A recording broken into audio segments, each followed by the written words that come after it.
अस्सलामुअलैकुम। Programme night addition में हम आपको खुशामदीद कहते हैं। नाजरीन, पाकिस्तान में कोरोना वायरस के मरीजों की तादाद में बतदरीज इजाफा हो रहा है और ये तादाद 1900 से बढ़ चुकी है, जबकि 26 अफराद जान की बाजी भी हार चुके हैं।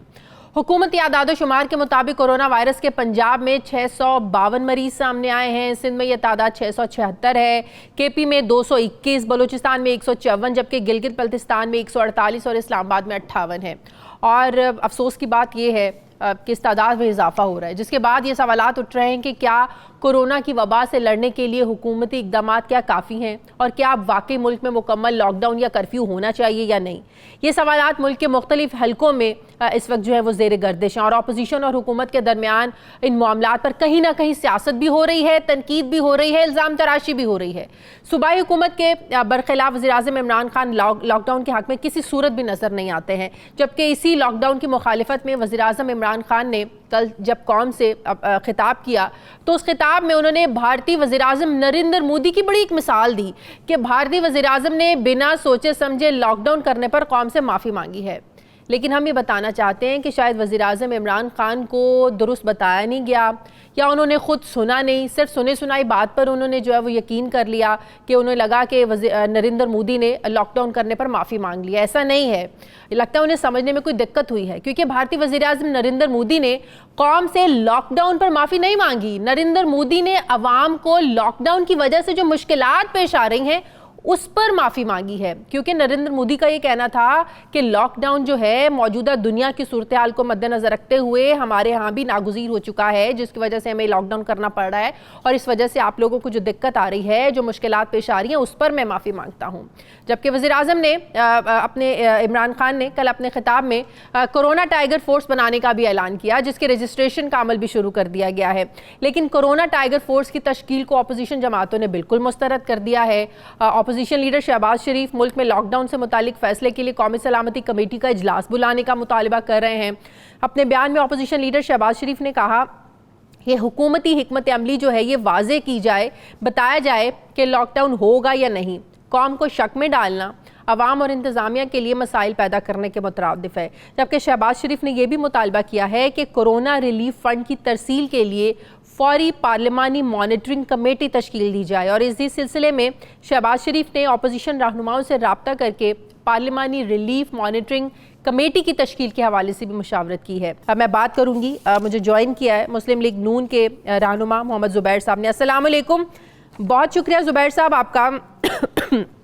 ज़ुबैर साहब, ऐसे क्राइसिस में जब हुकूमत और अपोजिशन को इकट्ठा नज़र आना चाहिए, एक यकजहती नज़र आनी चाहिए, एक प्लेटफॉर्म पर इकट्ठा नज़र आना चाहिए इस क्राइसिस से निपटने के लिए, लेकिन कुछ उल्टा नज़र आ रहा है। हुकूमत अगर कुछ इक़दाम का ऐलान करती है, अपोजिशन तनकीद करना शुरू कर देती है, अपोजिशन तनकीद करती है तो हुकूमत कहती है भाई आप लोग तो सियासी दुकानदारी चमका रहे हैं। अब टाइगर फोर्स बुलाने का जो प्लान है, जब प्राइम मिनिस्टर साहब ने ऐलान किया, अब ये भी अपोजिशन को पसंद नहीं आ रहा है। मैं पूछना चाहती हूँ क्यों? क्योंकि टाइगर फोर्स का तो मकसद है मुतासरा इलाकों में जाना, लोगों की हेल्प करना, लोगों को खाना पहुँचाना। दूसरी तरफ कोरोना के खिलाफ रिलीफ फंड जो है उस पर भी अपोजिशन कह रही है भाई MNAs MPs जो होंगे तहरीक इंसाफ के वो ये खा जाएंगे। एतराज़ात क्या हैं? सिर्फ ये है कि बस तनकीद की जाए या वाकई इसका कोई जवाब भी है कि आप लोग वाकई नहीं चाहते कि कोरोना टाइगर फोर्स का कोई मकसद ही नहीं है, होनी नहीं चाहिए? एक तो टाइगर फोर्स देखें शाज़िया, बड़ा सीरियस मामला है। हम बात कर रहे हैं billions and billions of rupees deploy करने की। फेडरल हुकूमत से होते हुए वो किधर आएंगे, प्रोविंशियल हुकूमत के पास आएंगे, लोकल गवर्नमेंट्स के पास आएंगे, किस तरह से डिप्लॉयमेंट होगी, जब तक हुकूमत ये तफसीलात नहीं बताएगी। क्योंकि एज एन ऑपोजिशन जमात या एज मीडिया ये हम सबका फर्ज है इस चीज़ पर सवाल उठाना कि आप हमें पूरा प्लान बता दें कि कैसे पैसे डिप्लॉय होंगे। बिलियंस की बात कर रहे हैं, आवाम तक पहुंचेंगे नहीं पहुंचेंगे, उसकी ट्रांसपेरेंसी के हवाले से सवालात अगर आज नहीं हम करेंगे और पूछेंगे नहीं कि आप पूरा प्लान बता दें। देखें ना, वजीर आजम ने तो एक ब्रॉड गाइडलाइन बता दी कि जी टाइगर फोर्स होगी और वो लोगों तक पहुंचाएगी। कितने पैसे? Billions and billions and billions. कितने अरसे तक? हमें अभी नहीं पता। 1 हफ्ते, 10 दिन, 2 हफ्ते, 1 महीना, 2 महीने, 3 महीने। तो अगर ये सवालात अगर अब नहीं पूछेगा मीडिया या ऑपोजिशन जमात, ये हमारा फर्ज बनता है तो ये बड़ा इंपॉर्टेंट है कि ट्रांसपेरेंसी उसकी इंश्योर की जाए। कल को सवालात होंगे कि जी वो फलानी जगह तो पहुंचे ही नहीं थे, वहां से बिलियन रुपीस आए थे, और क्या प्रोविंशियल हुकूमतों की इन्वॉल्वमेंट होगी नहीं होगी, कैसे रिलीज होगा पैसा, उसकी अकाउंटेबिलिटी कैसे की जाएगी, ये सारे एक जेन्युइन क्वेश्चंस हैं। ये कोई ऐसे क्वेश्चंस तो नहीं है कि जो हम ऐसे ही उठा के पूछ रहे हैं।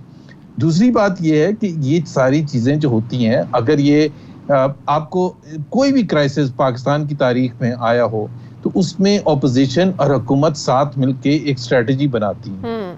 अब जाहिर है ऑपोजिशन का काम होता है कि सपोर्ट करे हुकूमत को, लेकिन ये रिस्पॉन्सिबिलिटी इनिशिएटिव लेना, उसकी सक्सेस इंश्योर करना और तमाम पॉइंट्स पर एग्री करना, ये हुकूमत का काम होता है। जिस तरह मैं आपको एक नॉट एग्जैक्टली रिलेटेड बट जब दिसंबर 2014 में आर्मी पब्लिक स्कूल पर अटैक हुआ था, 16 दिसंबर को अटैक हुआ था, 24 दिसंबर को ऑल पार्टीज कॉन्फ्रेंस भी होगी थी, पूरा दिन सुबह 9 बजे से लेकर रात के 10 बजे तक चली थी। 20 पॉइंट का नेशनल एक्शन प्लान एग्री हुआ था। Military leadership, political leadership, religious leadership तमाम मौजूद थी, सबने एग्री किया था और प्राइम मिनिस्टर ने at the end of the day, बल्कि रात हो गई, यहाँ पे तो तमाम पार्लिमानी रहनुमाओं को बुलाया था ना, लेकिन फिर एतराज ये हुआ कि वजीर आजम ने उनकी बात नहीं सुनी, उठ के बात को सुने बगैर चले गए। शाजिया, अभी आपने मुझे इनवाइट किया है एक प्रोग्राम में, ये आपके नेटवर्क का रिस्पॉन्सिबिलिटी थी टू इंश्योर कि जी मैं हाजिर होता हूं या नहीं होता हूं। अब ये हुकूमत अजीब है, हर चीज में कोई ना कोई बहाना ही होता है कि जी ये इसलिए नहीं हो सका, ये इसलिए नहीं हो सका कि जी वजीर आजम को नहीं पता था कि शहबाज शरीफ मौजूद होंगे और बिलावल मौजूद होंगे। क्यों नहीं पता था, क्यों नहीं उनके एडवाइजर ने? आपने जो अपनी ओपनिंग में अभी एक एग्जांपल दी कि कल प्राइम मिनिस्टर ने अपनी स्पीच में, he is the prime minister of Pakistan, एक ऐसा फर्जी कहानी नरेंद्र मोदी के हवाले से कर दी। और सिर्फ कल नहीं, आज अगर आपने प्रेस कॉन्फ्रेंस असद उमर की देखी हो, उन्होंने भी उसको रिपीट किया। अभी आप खुद सोचिए, ये तो दुनिया का कोई प्राइम मिनिस्टर या प्रेसिडेंट जब एक इतना बड़ा फैसला करता है तो वो अपने अवाम से जरूर जिक्र करता है कि मुश्किलात होंगी, और उस पर वो ये पहले से एडवांस में जिक्र करता है। अब मसला ये, मुझे आप 4-5 स्पीचेस जितनी भी हैं इमरान खान साहब की एज प्राइम मिनिस्टर, इस जब से ये बड़ा मसला हुआ है, वो ये नहीं बताते, एक दफा भी नहीं बताया। कल भी आप बता दें मुझे कि हम क्या कर रहे हैं इस वबा को रोकने के लिए। वो ये बताते हैं कि कर्फ्यू का मतलब क्या होता है और लॉकडाउन क्या होता है और स्लो डाउन क्या होता है। वो तो कहते हैं ना कि जो दुनिया के बेहतरीन हेल्थ सिस्टम्स हैं वो कोलैप्स कर गए हैं। हमारे पास तो जितनी हमारी कैपेसिटी है उस लिहाज में हम बहुत ज्यादा बेहतर कर रहे हैं। चाइना से भी सामान आ रहा है, हमारे डॉक्टर्स भी आगे हैं, उन्होंने रिलीफ पैकेज का भी ऐलान किया। वो और वो क्या कर सकते हैं? हुकूमतों ने अपने सूबाई हुकूमतों ने अपने लॉकडाउन भी किया है। Shazia, this is exactly the point. देखिए, अगर आप इटली और जर्मनी का फर्क देखेंगे तो कैजुअलिटीज की परसेंटेज जो है, जो मरने वालों की परसेंटेज है इटली में, वो बहुत ज्यादा है कंपेयर टू जर्मनी। डिफरेंस क्या है? डिफरेंस कोई बीमारी में तो डिफरेंस नहीं है, सिर्फ ये है कि जर्मनी ने टाइम पर इकदाम ले लिए थे, तो जो मरीज थे, मरीजों की तादाद बहुत है जर्मनी में, लेकिन वो टाइम पर इकदाम लेने की वजह से वो उनको वो सेहत की सहूलत फराहम कर सकें या इलाज कर सकें जो इटली में नहीं कर सके, क्योंकि उन्होंने बहुत लेट इकदाम उठाए थे। तो बात ये नहीं है कि कितने लोग मरीज होंगे जिनको पहुंचेगा। जुबैर साहब, जो शहबाज शरीफ साहब ने 2-4 बार अपनी तजावीज़ को बार बार रिपीट भी किया है, वो मुख्तलिफ तरीके भी बताते हैं कि किस तरीके से इसको कम किया जा सकता है, सूबाई हुकूमतों को क्या क्या इकदाम करने चाहिए। कोई हुकूमत के किसी तर्जुमान की तरफ से, किसी की तरफ से राब्ता नहीं किया गया कि आएँ बैठें मिलकर बात करते हैं, आपके पास कोई सोल्यूशन है वो हमें बताइए, हम इम्प्लीमेंट करते हैं। कोई तजावीज़ पर कोई आप लोगों को कोई रिस्पॉन्ड नहीं आया? नहीं, बिल्कुल भी नहीं आया। अभी आप देख लेना, यास्मीन राशिद साहिबा जो हैं हेल्थ मिनिस्टर, वो कहती हैं लॉकडाउन से फायदा हुआ, बिल्कुल क्लियरली कहती हैं। अब कल प्राइम मिनिस्टर कल भी इस चीज पर बजिद थे कि अगले 4-5 रोज में हमें पता चलेगा कि कर्व ऊपर जा रहा है या नहीं जा रहा, और फिर उसके बाद हम इकदाम उठाएंगे।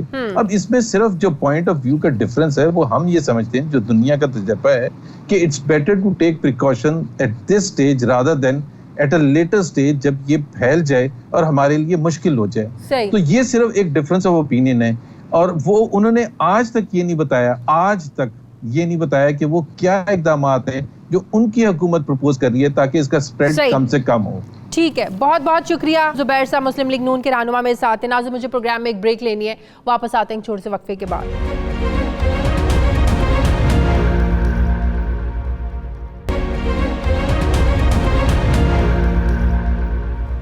नाजरीन, मुल्क में सूबाई और वफाकी हुकूमतें अपने अपने तौर पर कोरोना से लड़ने के लिए भरपूर कोशिशें कर रही हैं, इकदाम कर रही हैं। वफाकी हुकूमत सूबाई हुकूमतों की मदद कर रही है, लेकिन फिर भी कई मामलात पर सूबों और वफाक पे बहुत से इख्तलाफात भी सामने आ रहे हैं और इल्ज़ामात भी एक दूसरे पर लगाए जा रहे हैं। ऐसा ही एक इल्ज़ाम वज़ीर आला बलूचिस्तान जाम कमाल खान ने लगाया और मीडिया से बात करते हुए उन्होंने कहा कि वफाकी हुकूमत, नेशनल डिज़ास्टर मैनेजमेंट अथॉरिटी और दीगर सूबाई हुकूमतों ने ईरान से वापस आने वाले ज़ायरीन की ताफ्तान बॉर्डर पर मौजूद करंटीना सेंटर्स में मुंतकली से बलूचिस्तान में पैदा होने वाली सूरत हाल पर मतलूबा मदद फराहम नहीं की। बलूचिस्तान हुकूमत ने बॉर्डर पर सूरत हाल से निपटने के लिए अपने वसाइल का अपने टाइम इस्तेमाल किया। वफाकी हुकूमत की जानिब से कोई माली मदद नहीं की गई। NDMA ने अब तक सिर्फ 1200 खैमे, कंबल और प्लास्टिक शीट्स मुहैया की हैं, जबकि सूबाई हुकूमत ने कोरोना के खिलाफ इंतजामात के लिए 2 अरब रुपए जारी किए हैं। जबकि ज़मीनी हकाइक से भी ऐसा लग रहा है कि बलूचिस्तान हुकूमत को कोरोना के खिलाफ जंग में शदीद मुश्किलात का सामना है। बलूचिस्तान में सिर्फ 2 लेबॉर्ट्रीज कोरोना वायरस की तशखीस का टेस्ट कर सकते हैं, एक कोयटा में और दूसरी ताफ्तान में है, और इन लेबॉर्ट्रीज में रोजाना 800 टेस्ट हो सकते हैं, लेकिन टेस्ट किट्स की कमी की वजह से वो इतने टेस्ट नहीं कर पा रही हैं। बलूचिस्तान में 10 करंटीना मराकज़ कायम किए गए हैं, लेकिन वहां पर भी सहूलियात का फुकदान है। दूसरी तरफ बलूचिस्तान के जो यंग डॉक्टर्स हैं, उन्होंने भी हुकूमत को 48 घंटों का अल्टीमेटम दिया है कि अगर उन्हें हिफाजती किट्स फराहम नहीं की गई, प्रॉपर इक्विपमेंट उन्हें नहीं दिया गया, तो वो भी कोरोना से मुतासरा जो मरीज हैं उनका इलाज नहीं करेंगे। इसके अलावा अगर लॉकडाउन की सूरत हाल की बात की जाए तो कोयटा के नवाही इलाकों में लॉकडाउन की खिलाफ वर्जी बहुत हद तक की जा रही है। अवाम की जानिब से अभी तक लॉकडाउन को संजीदा नहीं लिया जा रहा है। सरियाब रोड, सैटेलाइट टाउन, पश्तूनाबाद के इलाकों में कारोबारी जिंदगी जो है वो मामूल के मुताबिक बहुत हद तक चलता हुआ नजर आ रहा है, जबकि हुकूमत की जानिब से कोई सख्ती भी नहीं की जा रही है। दूसरी तरफ ताफ्तान बॉर्डर से ज़ायरीन अभी भी पाकिस्तान आ रहे हैं। बलूचिस्तान में जारी जो सूरत हाल है इस वक्त मैं बात करूंगी। मुझे ज्वाइन किया तर्जुमान बलूचिस्तान हुकूमत लियाकत शाहवानी साहब ने। अस्सलाम वालेकुम, बहुत शुक्रिया लियाकत साहब आपका। लियाकत साहब, बलूचिस्तान के अगर टोटल केसेस की बात की जाए तो लगभग 152 तकरीबन केसेस हैं बलूचिस्तान में। ये बात तो सब जानते हैं कि ईरान से आने वाले जो ज़ायरीन थे, जो ताफ्तान बॉर्डर से यहाँ पर आए, वो ही एक मेजर सोर्स थे। जब वो अपने अपने सूबों में गए, शहरों में गए, तो केसेस बढ़ते गए। चले इसको गफलत कह लें या ये कह लें अंदाज़ा नहीं था, प्रॉपर इकदाम अरेंजमेंट्स नहीं किए गए, जिसकी वजह से जो है ना वो केसेस ज़्यादा सामने आए। लेकिन जो अहम बात यह है कि ज़ायरीन तो अभी भी वहाँ से आ रहे हैं। 1 महीने के बाद जब अभी भी ज़ायरीन की आमद का सिलसिला जारी है, इकदामात में किस हद तक बेहतरी आई है, खासतौर स्क्रीनिंग के अमल में किस हद तक बेहतरी आई है? आप लोगों ने वफाकी हुकूमत से कहा था कि ईरानी हुकूमत से राब्ता किया जाए और वहां से जो आने वाले ज़ायरीन हैं उनको स्क्रीनिंग करके यहां पर भेजा जाए, तो किस हद तक बेहतर हुआ है स्क्रीनिंग का सिस्टम वहां पर? जी, पहली बात तो यह है कि गफलत नहीं बल्कि हंगामी हालात में जो है ताफ्तान क्वारंटाइन सेंटर इस्टेब्लिश किया गया था। बलूचिस्तान गवर्नमेंट ने फौरी तौर पे 20 करोड़ रुपए रिलीज किए और जितने भी वहां पर लोग आए उनकी हमने बेहतरीन मेहमान नवाजी की, उनको फैसिलिटीज फराम किए। लेकिन चूंकि लोग जो है वो जो SOPs थे, सोशल डिस्टेंस के, उसको फॉलो न करते हुए आपस में घुल मिल गए, जिसकी वजह से उन फुटेजेस की वजह से बड़ी क्रिटिसिज्म का सामना करना पड़ा। दूसरी बात यह है कि बलूचिस्तान गवर्नमेंट की प्रपोजल रोज अव्वल से ये थी कि जो भी पाकिस्तानी वापस वतन आना चाह रहे हैं, ईरानी गवर्नमेंट अपने ही सॉइल पे उन्हें क्वारंटाइन की फैसिलिटी फराम करके उनको सर्टिफिकेट इशू करे और सर्टिफिकेट इशू करने के बाद वो हमारे पास आए, हम उसके बाद उन्हें परमिशन ग्रांट करेंगे। जो उनमें पॉजिटिव केसेस होंगे, एक तो यह है कि ईरान ही उनको इंटरटेन करे, जो नेगेटिव होंगे उनको भी हम ये चाह रहे थे कि फर्दर सेटिस्फेक्शन के बाद उन्हें जो है उनके घर जाने की फरमाइशन ग्रांट की जाए। अच्छा। ये हमने फेडरल गवर्नमेंट के साथ टेकअप किया, फेडरल गवर्नमेंट ने ईरान के साथ टेकअप किया, उन्होंने इंटरटेन नहीं किया। बादशाह वजीर आला बलूचिस्तान जाम कमाल साहब ने खुद भी जो ईरानी एम्बेसडर है उन्हें टेलीफोनिक रब्ता करके इस प्रपोजल से उनको आगाह किया। उन्होंने इंटरटेन शायद इस वजह से नहीं किया कि उनकी अपनी हंगामी सूरत हाल थी मुल्क में, वो अपनी इशू को शायद कंट्रोल नहीं करना पा रहे थे, तो कुजा ये कि वो हमें सपोर्ट करते। किया उन्होंने ये कि जितने भी पाकिस्तानी ज़ायरीन हैं उनके पासपोर्ट पे एग्जिट स्टैम्प करके उन्हें पाक ईरान बॉर्डर की तरफ धकेलना शुरू कर दिया और पहले ही रोज 700 से 800 ईरानी जो ज़ायरीन है वो वहां पर जमा हो गए और फौरी तौर पे एक ही डिसीजन लिया जा सकता था कि इनको परमिशन ग्रांट की जाए। फेडरल गवर्नमेंट ने यह डिसीजन लिया और बलूचिस्तान गवर्नमेंट ने आगे बढ़ के जो अपनी कैपेसिटी है, कैपेबिलिटी है, अभी जो करंटीना सेंटर्स हैं वहां बॉर्डर पर जहां पर जायरीन आ रहे हैं उनको रखा जा रहा है, अभी की जरा मुझे सिचुएशन अगर आप बता सकें कि अभी इकदाम पहले से बेहतर है? पहले तो हमने देखा कि इतने इतने लोगों को साथ रखा हुआ था, जो क्वारंटीन का जो एक पर्पस होता है वो तो बिल्कुल खत्म हो जाता है जब 10-10, 20-20 लोगों को साथ रखे। अभी अरेंजमेंट्स कैसे हैं वहां पर? पहले तो ये देखिए 4 रोज के दौरान जो है 6,600 अफराद जो है फौरी तौर पे आ गए। हमारे साथ जो मैक्सिमम पाकिस्तान हाउस में फैसिलिटी जो मौजूद है उसमें गुंजाइश 2,000 अफराद की थी। 1,891 अफराद वहां पे आ गए। बाकियों के लिए जो कोई भी मुल्क कर सकता था, कोई भी सूबा कर सकता था, एक रेगिस्तान में, एक बॉर्डरिंग एरिया में वो यही कर सकता था कि टेंटेड सिटी डेवलप करे, एस्टैब्लिश करे, या जो कंटेनर्स है लाके वहां पर उसको पार्क किया जाए, क्योंकि रातों रात जो है कोई कंक्रीट की इमारत खड़ी नहीं की जा सकती थी। वो हम भी नहीं कर सकते थे, कोई भी नहीं कर सकता था। जो हम कर सकते थे वो हमने किया। उस वक्त हमें 6,000 लोगों को अकोमोडेट करना था, अरेंज करना था, एडमिनिस्ट्रेट करना था। अब जबकि सिर्फ आज की तारीख में 134 अफराद तफ्ताह में, जाहिर है 134 लोगों की मेहमान नवाजी है, उनको रिटेट करना भी आता, और उन सब की स्क्रीनिंग के साथ टेस्टिंग भी हम कर रहे हैं। हाँ। अब एसओपीज ये है कि जो बलूचिस्तान के लोग हैं वो तफ्तान में रहेंगे, दीगर सूबों के जो लोग आ रहे हैं बलूचिस्तान गवर्नमेंट उनको ट्रांसपोर्ट की सहूलत फराहम करके उनके जो रिस्पेक्टिव प्रोविंसेस के जो क्वारंटाइन सेंटर है वहां पे उन्हें हम ट्रांसपोर्ट कर रहे हैं। अच्छा, तो ये बताइएगा कि वज़ीर आला बलूचिस्तान जो कह रहे हैं कि वफाकी हुकूमत मदद नहीं कर रही है, एनडीएमए ने सिर्फ अभी तक 1200 खेमे, कंबल और प्लास्टिक शीट्स मुहैया की हैं। क्या आप लोगों को शिकायत हैं कि किट्स प्रॉपर नहीं मिल रही हैं? जैसे कि अभी मैं अपने इंट्रो में भी बात करी थी कि 800 टेस्ट आपकी जो 2 लेबॉर्ट्रीज हैं, एक ताफ्तान में, एक कोयटा में, यहाँ पर हो सकते हैं एक वक्त में, लेकिन इस वजह से नहीं हो पा रहे क्योंकि आपके पास किट्स नहीं है। तो किट्स मिल नहीं रही आपको, आप लोगों को? जी बिल्कुल, किट्स हमारे पास हाजिर हो, क्योंकि फेडरल गवर्नमेंट ने एक मोबाइल लैब हमें उन्होंने सपोर्ट किया, वहां पर पार्क किया है ताफ्तान में, और एक पीसीआर मशीन उन्होंने हमें दिया था। लेकिन हमने 4 फर्दर पीसीआर मशीन खुद अरेंज करके जो हमारी कैपेसिटी जो 80 टेस्ट पर डे थी उसको 800 तक हमने पहुंचा लिया। लेकिन किट्स हमारे पास इस वक्त आज की तारीख में सिर्फ 1000 लोगों की टेस्ट की सहूलत मौजूद है। अब हमें 100 किट्स जो है परसों मिल रहे हैं, जो हमने खुद ऑर्डर प्लेस किए वो हमारे आ रहे हैं। वो जब पहुंचेंगे तो 9,600 अफराद की जो टेस्टिंग फैसिलिटी है वो हमारे पास अवेलेबल होगी।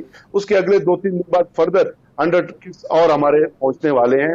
फेडरल गवर्नमेंट से आज हमें कुछ फेस मास्क, K95 मास्क, कुछ प्रोटेक्टिव गेयर, पीपीई किट्स को मिले हैं, जो हमने आज बलूचिस्तान के 9 डिफरेंट हॉस्पिटल्स में वो हमने तकसीम कर दिए हैं। इसके अलावा जो हमारी रिक्वायर्ड जो हमने डिमांड प्लेस की है फेडरल गवर्नमेंट के को, वो अभी तक उस पर मुकम्मल अमल दरामद नहीं हुआ।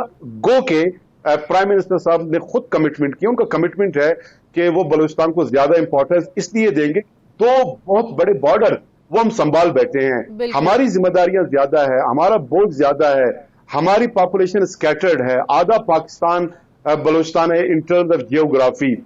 बलूचिस्तान जो है पास्ट में गवर्नमेंट ने हेल्थ डिपार्टमेंट में काम नहीं किया, वसाइल कम रहे हैं, मसाइल ज्यादा रहे हैं। हाँ। और अगर ये 2 बॉर्डर जो है जाहिर है कभी आपने खोलने हैं, उसके बाद जो इन्फ्लक्स आएगा उन लोगों को हम संभालेंगे। अगर हमारे पास प्रॉपर प्रोटेक्टिव गेयर्स नहीं हुए, इक्विपमेंट्स नहीं हुए, इंस्ट्रूमेंट्स नहीं हुए, मेडिसिन नहीं हुए, इनको हम काबू नहीं कर सके, ये पूरे पाकिस्तान में फैलेंगे तो बहुत बड़ा क्राइसिस जन्म ले सकती है। तो उस बुनियाद पे बलूचिस्तान को प्रायोरिटी बेसिस पे फेडरल गवर्नमेंट को करना चाहिए। बिल्कुल, इस बात पर हड़ताल किए बैठे हैं कि उनके पास भी प्रॉपर इक्विपमेंट नहीं है, सेफ्टी किट्स नहीं है उन लोगों के पास, तो कहीं ना कहीं जाहिर है उनके मुतालिबात भी जायज़ हैं। तो उन्होंने 24 घंटे का जो अल्टीमेटम दिया है कि अगर हमें मुकम्मल हमारे इक्विपमेंट नहीं मिले तो हम पेशेंट्स को नहीं देखेंगे। ये एक और बहुत बड़ी अलार्मिंग बात है।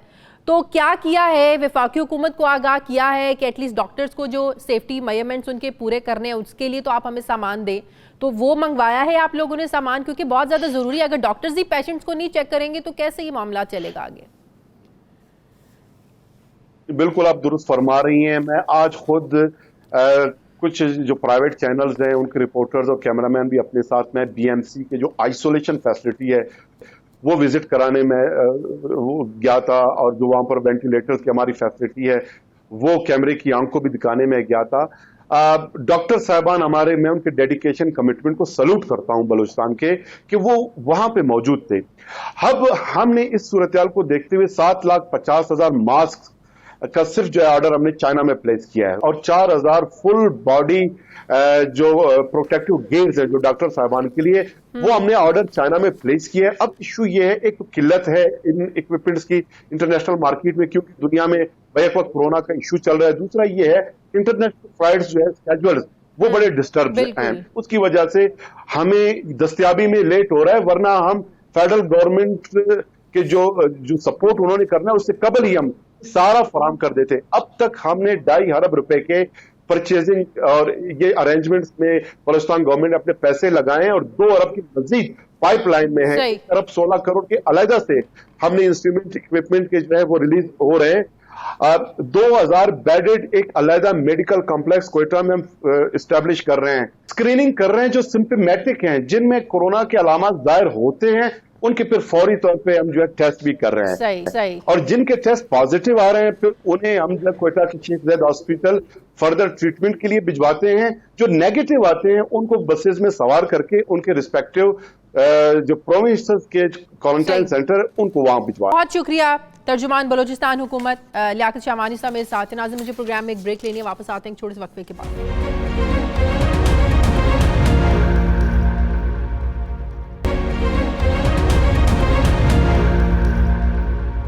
नाज़रीन, कोरोना के वार तो पूरी दुनिया में जारी हैं, और इसे संभालना जो बड़े बड़े ममालिक हैं उनके लिए भी बड़ा मुश्किल होता जा रहा है। दुनिया की सुपर पावर अमेरिका भी कोरोना के आगे अब बेबस नजर आ रही है। सदर ट्रंप ने कोरोना के बायस मुल्क में 1 से 2 लाख तक अमवात का खदशा जाहिर किया है, और ये कहा है कि अगर अमवात इस कदर भी यहाँ तक भी रोक ली जाएं तो ये बहुत बड़ी कामयाबी होगी। और इस संगीन सूरत हाल के पेश नज़र अमरीकी सदर डोनाल्ड ट्रंप ने लॉकडाउन जल्द खोलने के मामले पर यू टर्न लेते हुए इसकी जो तारीख है ये 12 अप्रैल से बढ़ाकर 30 अप्रैल कर दी, और ये कहा है कि 2 हफ्तों में कोरोना की जो वबा है ये बहुत आगे तक बढ़ सकती है। अमेरिका की मौजूदा सूरत हाल की बात करें तो अमेरिका में इस वक्त दुनिया में सबसे ज़्यादा 1,64,000 से ज़ायद इसके केसेस सामने आ चुके हैं, जबकि 3,100 से ज़ायद अफराद जान की बाजी हार चुके हैं, और अभी तक 5,500 से ज़ायद अफराद ही सिर्फ इस वायरस से जो है ना वो इससे रिकवर किया है, सेहतियाब हुए हैं। जबकि अमेरिका में ही होने वाले एक तिब्बी साइंसी जरीदे दी लीकेंड में शाया एक तहकीक में ये दावा किया गया है कि अब तक दुनिया भर में कोरोना वायरस से अंदाज़ों से कहीं कम हलाकतें रिकॉर्ड की जा रही हैं। इससे पहले माहिरीन ये कहते नज़र आ रहे थे कि कोरोना के वजह से 98% अफराद सेहतियाब हो जाते हैं, जबकि 2% अफराद जो हैं ये हलाक हो जाते हैं। तहम जब रिसर्च हुई, तहकीक हुई, तो ये पता चला कि हलाकतों की तादाद इन अंदाज़ों से बहुत कम है। लेकिन एक नई जो रिसर्च है उसमें एक बात सामने आई है कि इस वक्त के आदादो शुमार से ये पता चलता है कि कोरोना वायरस की वजह से 0.66% जो है ये हलाकतें होंगी, जो कि 1 से भी कम है।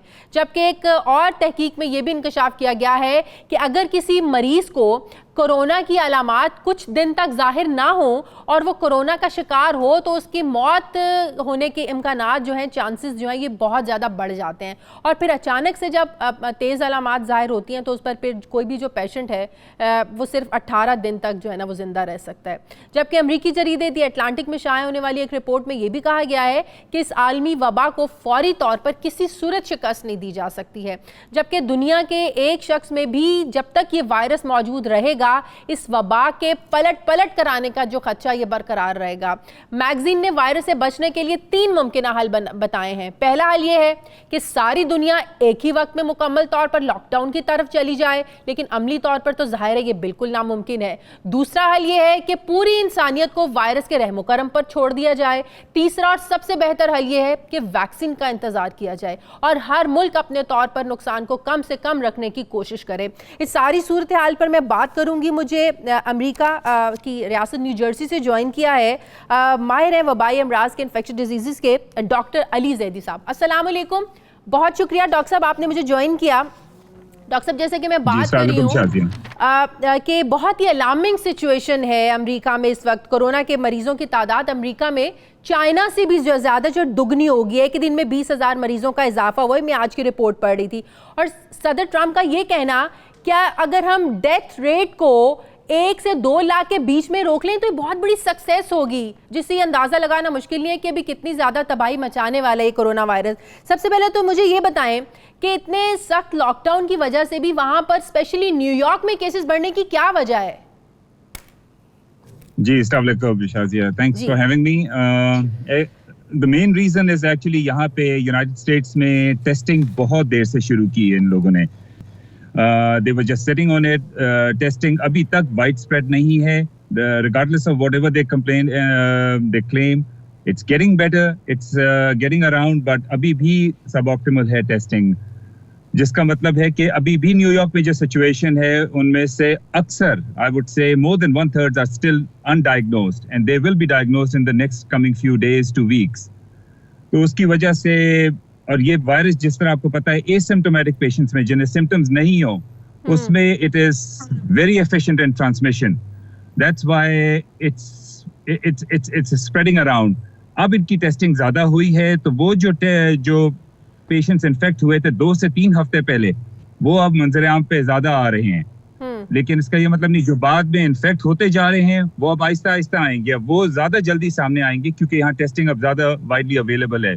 And all this thing happened just within the last 3 to 4 weeks. उससे पहले टेस्टिंग बहुत मुश्किल थी यहाँ पे available, even in the hospitals, जिसकी वजह से इनको पता नहीं लग रही थी इनकी प्रेवलेंस रेट कितनी ज्यादा है। अच्छा डॉक्टर साहब, मुझे ये जरा बताइएगा कि जिसमें अलामात जाहिर होती हैं, मामूली अलामात भी जाहिर होती हैं कोरोना की, तो क्या उन्हें सेल्फ आइसोलेशन के लिए घर भेज दिया जाता है या हॉस्पिटल्स में उन्हें क्वारंटीन किया जाता है?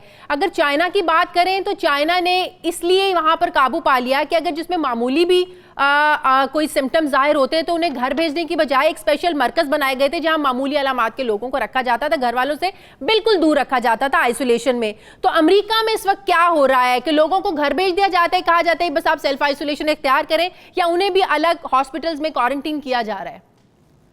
नहीं जी, हॉस्पिटल्स में नहीं क्वारंटीन किया जा रहा और ना ही ये रिकमेंडेशंस हैं यहाँ की, सिंपली बिकॉज के यहाँ hospital beds are just getting overwhelmed, यहाँ सारे भरते जा रहे हैं। ICUs are all full. The 3 hospitals we go to, they're all full of ICUs. कुछ ही वेंटिलेटर्स रह गए। तो जिनको मामूली अलामात हैं, सिम्टम्स हैं, उन्हें सेल्फ क्वारंटाइन और सेल्फ आइसोलेशन, अगर डायग्नोज हो जाए तो सेल्फ आइसोलेशन कहते हैं, अगर एक्सपोजर है तो सेल्फ क्वारंटीन कहते हैं। पहले 14 डेज की गाइडलाइंस थी, अब 7+3 10 डेज की गाइडलाइंस हैं, लेकिन it has to be strict isolation. Ideally अगर चाइना की तरह डेडिकेटेड फैसिलिटीज यहाँ पे कंस्ट्रक्ट होती, that would have been the most ideal, but इतने शॉर्ट टाइम फ्रेम में अब हो नहीं सकता with the disease prevalence that's ये भी गोइंग एक ऑन। बहुत बड़ी रीजन है इस बढ़ने की कि अगर मामूली सिम्टम्स वालों को आप घर भेज रहे हैं और वो एक शख्स से दूसरे शख्स में इसी तरह ट्रांसफॉर्म हो रहा हो, ये भी एक बहुत बड़ी रीजन हो सकती है। It could be part of the reason, but the main reason is still कि टेस्टिंग बहुत देर से आई यहाँ पे। अगर वाइड स्प्रेड टेस्टिंग करते और स्ट्रिक्टली आइसोलेट कर देते तो बहुत बेहतर हो सकता था। प्लस द सोशल डिस्टेंसिंग, इससे ज्यादा इंपॉर्टेंट तो कोई चीज हो ही नहीं सकती, and it has to be very very aggressive social distancing family members से बाहर के, क्योंकि it's not just a spread जो आपके खांसी से या छींकों से ट्रांसमिट होता है, इट्स बाय टच आल्सो। तो social distancing is extremely important. अच्छा डॉक्टर साहब, ये कितना तजुर्बा अमेरिका में कामयाब है कि कोरोना के जो रिकवर्ड पेशेंट्स हैं उनके खून के प्लाज्मा लेकर जो इफेक्टेड है कोरोना का उसमें आप मुंतकिल कर दें तो वो सेहतयाब हो जाता है कोरोना का पेशेंट, ये हो रहा है वहां पर अमेरिका में? जी, शुरू हो चुका है। न्यूयॉर्क स्टेट में 2 हॉस्पिटल्स में, माउंट साइनाई हॉस्पिटल में प्रिडोमिनेंटली शुरू हो चुका है। हमारे जो यूनिवर्सिटी हॉस्पिटल है हम उनसे गाइडलाइंस ले रहे हैं, रेड क्रॉस वालों से वी आर इन टच, और blood banks are in touch, because theoretically this should help big time. ये स्टडीज जो है सार्स और मर्स के वायरस की, कि जो एंटीबॉडीज उनमें है वो, but this is kind of too new. अभी न्यू जर्सी में अभी आया नहीं है, न्यूयॉर्क में शुरू हो चुका है, टेक्सास में 1-2 जगह शुरू हो चुका है, बट दिस थिंग अगर ये वर्क कर जाता है this could potentially be a game changer. लेकिन ये न्यूयॉर्क में शुरू हो चुका है, यहाँ पे within a week to 10 days आना शुरू हो जाएगा न्यू जर्सी में। वहाँ भी डॉक्टर्स ये बात कर रहे हैं कि जैसे समर शुरू होगा, गर्मियों का मौसम शुरू होगा तो वायरस जो है वो मर जाएगा, इसकी वो शिद्दत नहीं रहेगी। क्या ये थेरीज वहाँ भी चल रही हैं अमेरिका में? बिल्कुल चल रही हैं। कुछ लोग आउट ऑफ डेस्परेशन ये होप कर रहे हैं, लेकिन again no good studies to substantiate it. अभी it's just a hope, it's just There are just a few reports again originating from China and South Korea, but nothing is confirmed. But it's a hope that it might die down. Nobody knows for sure. Thank you very much, बहुत शुक्रिया doctor Ali Zaidi साहब मेरे साथ। अल्लाह ताला सबको इस वबा से महफूज रखे। नाज़रीन, मुझे प्रोग्राम में एक ब्रेक लेनी है, वापस आते हैं छोटे से वक्फे के बाद।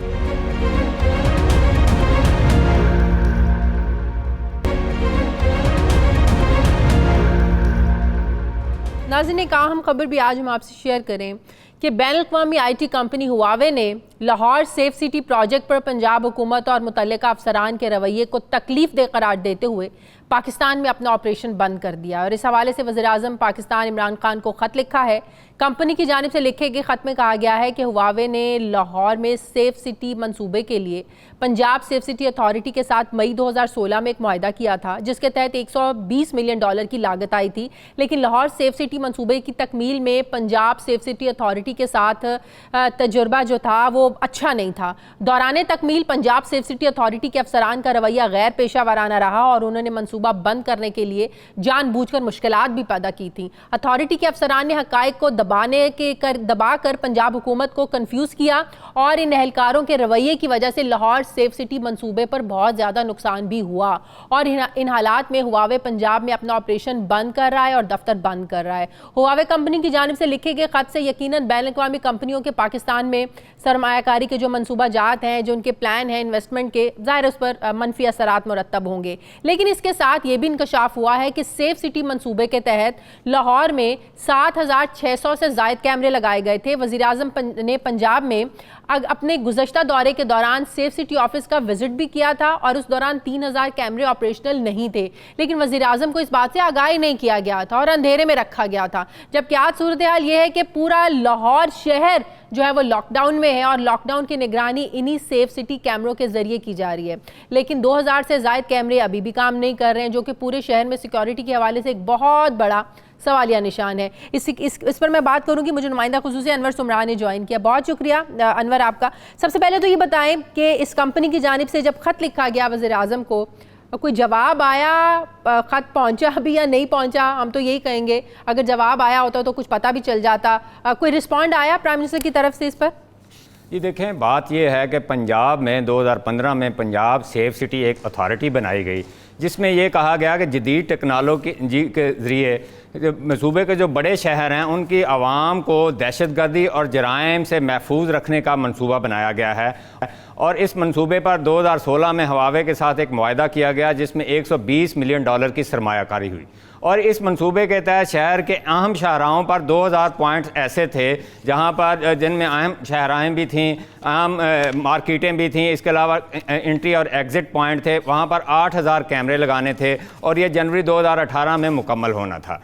ज़राए के मुताबिक तकरीबन 7500 कैमरे लगाए गए हैं। और ये हवावे को जब कॉन्ट्रैक्ट दिया गया तो इस मंसूबे का बेसिस मकसद ये था कि पुलिस की सर्विस डिलीवरी को बेहतर बनाया जाए, जराइम में जो स्ट्रीट क्राइम है उसमें लाहौर में 20% कमी की जाए। इसके अलावा जो है इलेक्ट्रॉनिक शहादतें जो हैं वो पुलिस को फराहम की जाएँ। इसके अलावा ई चलानिंग का सिस्टम था, ट्रैफिक को रवा रखने का सिस्टम था और गैदरिंग को कंट्रोल करने का सिस्टम था।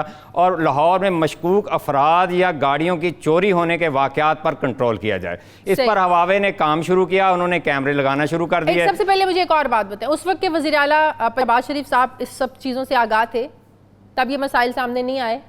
जी बिल्कुल, उस वक्त वहाँ पे चीफ ऑपरेटिंग ऑफिसर एक साहब को लगाया गया जो पुलिस सर्विस के थे, अकबर नासिर खान साहब। उनको इसका होली सोली इंचार्ज बना दिया गया। और वज़ीर आला पंजाब उस वक़्त के जो शहबाज शरीफ साहब थे वो इस प्रोजेक्ट को पायलट प्रोजेक्ट के तौर पर पेश भी करते थे कि ये इतना बड़ा प्रोजेक्ट है, इससे जराइम का ख़ात्मा हो जाएगा और पुलिस जो है वो बहुत ज़्यादा एफिशिएंट हो जाएगी। ये काम चलता रहा। अब 2018 में जब ये जनवरी में मुकम्मल हो गया, उसके बाद हवावे जो कंपनी थी जिसने ये सारा प्रोजेक्ट लगाया था, उसके साथ पंजाब सेफ सिटी अथॉरिटी के मसाइल पैदा होना शुरू हो गए, जिसकी उन्होंने सबसे पहले शिकायत जो है चीफ सेक्रेटरी पंजाब को की। और उस शिकायत के बाद जो है इसको देखा गया। किन वजूहात की बिना पर पैदा होना शुरू हो गया अनवर? मसाइल इस वजह से कि हवावे के कोई पेमेंट के मसाइल थे और कुछ पंजाब सेफ सिटी अथॉरिटी के टेक्निकल मसाइल और पेमेंट के मसाइल ऐसे थे जिन पर ऑब्जेक्शंस आना शुरू हो गए, और हवावे ने इसकी शिकायत जब इब्तदाई तौर पर की तो इसको सॉर्ट आउट करने के लिए एक कमेटी बनाई गई। उसके बाद हवावे ने चाइना के एम्बेसडर को शिकायत की, इसके बाद फिर उन्होंने फॉरेन ऑफिस को पाकिस्तान के को शिकायत की। अब उन्होंने प्राइम मिनिस्टर ऑफ पाकिस्तान को जब शिकायत की और उसमें यह कहा गया है कि सेफ सिटी प्रोजेक्ट में जो एहलकार काम करते थे या ऑफिसर काम करते थे वो इतने अनप्रोफेशनल थे और वो हर्डल क्रिएट करते थे इस प्रोजेक्ट की एग्जीक्यूशन के। अच्छा। और लिहाजा इस वजह से वो अपना जो है, क्योंकि उन्होंने यहाँ पर इब्तदाई तौर पर रीजनल टेक्निकल सपोर्ट एक सेंटर बनाया जिसमें 800 लोगों को उन्होंने रोज़गार दिया, और इसका मकसद ये था कि पंजाब में ख़ास तौर पर और पाकिस्तान में उमूमी तौर पर ऐसे बैनुल-अक़वामी सरमायाकारों को मोटिवेट किया जाए वो यहाँ पर सरमायाकारी कर सकें। लेकिन ये सूरत हाल जो चलती रही, और जब ये चलती रही तो ये क्योंकि 18 अरब रुपए का प्रोजेक्ट था, तो अभी सूरत हाल क्या है? 2000 कैमरे अभी भी खराब पड़े हुए और कोई इसको संजीदा ही नहीं ले रहा इस बात को। देखिए, हमने जब बात की पंजाब सेफ सिटी अथॉरिटी के कुछ लोगों से बात हुई तो उन्होंने कहा कि 1 दिसंबर 2019 को हवावे अपना ऑपरेशन छोड़कर चले गई और पंजाब हुकूमत या पंजाब सेफ सिटी अथॉरिटी के पास कोई सेकंड ऑप्शन नहीं थी कि वो इनको मेंटेन रख सके। कितना काम बाकी रह गया था जब अभी काम तो मुकम्मल हो चुका था, इनकी ऑपरेशनल जो है मेंटेनेंस को भी हवावे ने देखना था, 5 साल का कॉन्ट्रैक्ट था। और कुछ राय ये भी इल्ज़ाम लगाते हैं कि जो अकबर नासिर साहब चीफ ऑपरेटिंग ऑफिसर थे, इस दौरान उनके खिलाफ करप्शन की मुबैना शिकायत भी आई, और उन्होंने इसी दौरान एक फ़िल्म भी बनाई, वहाँ पर दाल चावल के नाम से फ़िल्म बनाई, जिसमें ज़राए का ये कहना है कि मुबैना तौर पर सेफ सिटी अथॉरिटी के सोर्स को इस्तेमाल किया गया उस फिल्म में, और उस फिल्म को बाकायदा यहाँ से सपोर्ट किया गया। हवावे के साथ जब मामला ख़राब हुए तो उन्होंने प्राइम मिनिस्टर ऑफ पाकिस्तान को जब शिकायत की और उन्होंने क्लियर कट लिखा कि इनके जो ऑफिशियल्स थे, यहाँ पर जो भी लीडर्स थे पंजाब सेफ सिटी अथॉरिटी में तैनात थे, वो मसाइल पैदा करते रहे और हुकूमत को कंफ्यूज करते रहे और मिसगाइड करते रहे, जबकि वो चाह रहे हैं कि वो अपने प्रोजेक्ट को कंप्लीट करें। और इस प्रोजेक्ट क्योंकि इस प्रोजेक्ट का जो बेसिक मकसद है वो जराइम पर काबू पाना है, वो पुलिस सर्विस डिलीवरी को बेहतर करना, सूबे को महफूज करना था। लेकिन 18 अरब का इतना बड़ा प्रोजेक्ट है, इस पर अगर शिकायत बैनुल अक़वामी फर्म करती है तो इमरान खान साहब को चाहिए, जो पिछले दिनों इसका विजिट भी करके गए, कि इस पर नैब से इंक्वायरी करवाई जाए और पाकिस्तान के जो जिम्मेदार अफसरान हैं पंजाब पुलिस के, उनको कैफरे करदार तक पहुंचाया जाए, क्योंकि इससे बैनुल अक़वामी जो सरमायाकारी हर्ट हुई है। करप्शन की एलिमेंट भी कहीं ना कहीं नजर आ रहा है, करप्शन भी हुई है कहीं पर इसमें। जी बिल्कुल, इसमें करप्शन हुई है। ज़राए का ये कहना है कि इसका बहुत सारा मिसयूज़ हुआ है, कुछ पेमेंट्स बहुत गलत हुई हैं, क्योंकि उसी वजह से हवावे जो है उसने देखें पंजाब पाकिस्तान के प्राइम मिनिस्टर को शिकायत की है। इतनी बड़ी कंपनी अगर हकायक को मख्फी रखकर शिकायत करती है तो उसके लिए भी एक इंसल्टिंग है, क्योंकि प्राइम मिनिस्टर ऑफ पाकिस्तान जो हैं वो अगर कंपनी की शिकायत गलत निकलती हैं तो वो इंटरनेशनल फोरम पर इस कंपनी के खिलाफ भी एक्शन लेने के लिए दरख्वास्त कर सकते हैं। लेकिन अगर इस कंपनी ने शिकायत की है तो डेफिनेटली इसमें करप्शन भी हुई होगी, इस बात का लेना चाहिए। और स्पेशली इस बात को मद्देनजर रखते हुए कि कल को कोई भी इंटरनेशनल कंपनी जो है, इस बात को मद्देनजर रखते हुए कि यहाँ पर कंपनीज के साथ अच्छा ट्रीट नहीं किया जाता, कोई भी आपके मुल्क में जो है ना वो इन्वेस्ट करने के लिए तैयार नहीं होगा, कोई भी आपके साथ मुआहिदा करने के लिए किसी प्रोजेक्ट पर तैयार नहीं होगा। प्राइम मिनिस्टर साहब को इस बात का यकीनन नोटिस लेना चाहिए। बहुत शुक्रिया अनवर सुमरा आपका। नाज़रीन, हमारे आज के प्रोग्राम का एडिटोरियल। नाज़रीन, कोरोना वायरस ने अमली तौर पर ज़िंदगी का पहिया बिल्कुल जैम कर दिया है, और ये मुहावरतन नहीं है बल्कि हकीकत में ऐसा ही हुआ है। पूरी दुनिया में, पूरी दुनिया घरों में महसूर होकर रह गई है। ऐसी सूरत हाल में ख़बरें ये आ रही हैं कि लॉकडाउन की वजह से लोग जो हैं वो नफ्सियाती मसाइल का शिकार हो रहे हैं, डोमेस्टिक वायलेंस बढ़ना शुरू हो गया है। सोशल मीडिया पर ये लोग कह रहे हैं कि वो घरों में बोर हो रहे हैं, करने को कुछ नहीं है। वालिदैन को शिकायत है कि तालीमी इदारों में छुट्टियों की वजह से बच्चे उन्हें तंग कर रहे हैं, परेशान कर रहे हैं। लेकिन हम आपसे कुछ कहना चाहते हैं। मैं आपसे ये कहना चाहती हूँ कि अस्पताल में वक्त गुजारने से बेहतर है कि आप घर में वक्त गुजारें। बोर होना बीमार होने से बहुत बेहतर है। बच्चों की शरारतें अगर आपको तंग कर रही हैं तो यकीन करें ये बच्चों की बीमारी की तकलीफ उठाने से बहुत बेहतर है कि बच्चों की शरारतों की थोड़ी बहुत जो टेंशन है इसको उठा लें। आप वक्त का जो इस्तेमाल है ये मुस्बत तरीके से करें। ज़िंदगी की दौड़ में, नफ्सा नफ्सी के आलम में हर कोई एक दूसरे से दूर हो रहा था। ना बच्चों के पास वक्त था कि वो वालिदैन को वक्त दे सकें, वालिदैन के साथ कुछ टाइम गुजार सकें, और ना ही वालिदैन बच्चों को अपने काम की वजह से, अपने कारोबार की वजह से, नौकरियों की वजह से टाइम दे पा रहे थे। लेकिन अगर अब चलें किसी भी तरीके से अगर वक्त सबको मिल ही गया है तो इस बात को यकीनी बनाएं कि इस वक्त का मुस्बत इस्तेमाल करें, रिश्तों को मजबूत बनाएं, अपनों के साथ जितना टाइम हो सकता है उसको गुजारें। यकीनन ये मुश्किल वक्त गुजर जाएगा, कोई भी वक्त रुकता नहीं है, ठहरता नहीं है। इंशाल्लाह ज़िंदगी का पहिया वैसे ही घूमेगा, बच्चे वैसे ही स्कूलों में जाना शुरू हो जाएंगे, हम सब लोग, आप लोग, हम लोग, सब लोग दोबारा अपनी ज़िंदगी में उसी तरीके से वापस आ जाएंगे, सब लोग अपने कामों पर दोबारा जाना शुरू हो जाएंगे इंशाल्लाह। दुनिया की गहमा गहमी इंशाल्लाह फिर से लौट आएगी, क्योंकि हर रात के बाद सुबह को तो होना ही है। अपनों से थोड़ी सी दूरी हमेशा के साथ के लिए यकीन जानिए बहुत ज़रूरी है, और हुकूमत से बिल्कुल आप ताउन कीजिए, क्योंकि आप लोगों के ताउन के बगैर हुकूमत कुछ भी कर ले वो कामयाब नहीं हो सकता। नाज़रीन, ये था हमारा आज का प्रोग्राम के लिए आप हमें फीडबैक ज़रूर दीजिएगा। मेरी आपसे मुलाकात होगी कल, अपना ख्याल रखिएगा, मुझे इजाज़त दीजिए, अल्लाह हाफ़िज़।